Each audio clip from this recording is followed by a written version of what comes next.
Hello avid royal followers and welcome back to the channel. In today's news, the royal family should have spoken out against racism after George Floyd's death and Meghan Markle's Black Lives Matter speech, Elaine Louis tells Newsweek.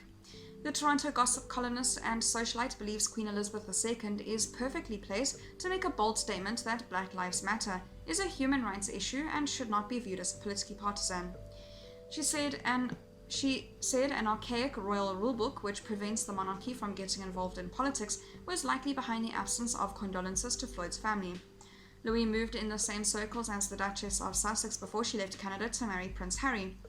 And she presents CTV's E-Talk with Ben Mulroney, husband to Meghan's best friend Jessica Mulroney.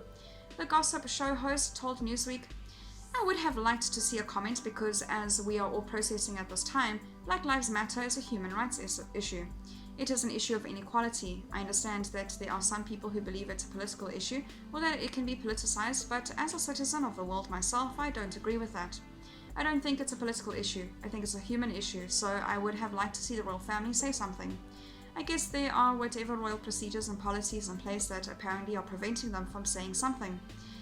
If that's the case, then my next thought is whether or not those policies and protocols are archaic." Meghan brought grad students to tears as she shared her own childhood experiences of the Los Angeles riots in the 90s and said she was sorry the world was not yet a better place.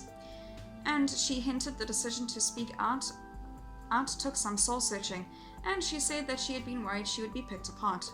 However, Meghan added, "I realize the only wrong thing to say is to say nothing." Meanwhile, no royal household has commented on Black Lives Matter or George Floyd's death with no explanation offered.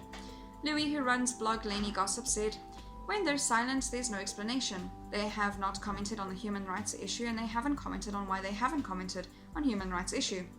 I think the royal family could do such a great service if they stood up and they said this is a human rights issue.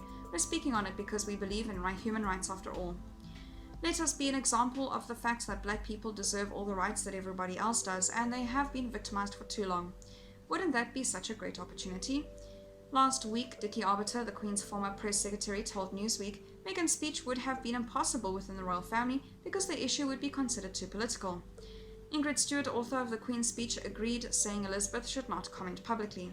She told Newsweek, "It's too political. They couldn't. If they start doing that, they're entering uncharted waters and it's definitely too political. So many people are commenting on this. It's very definitely something that they should steer clear of.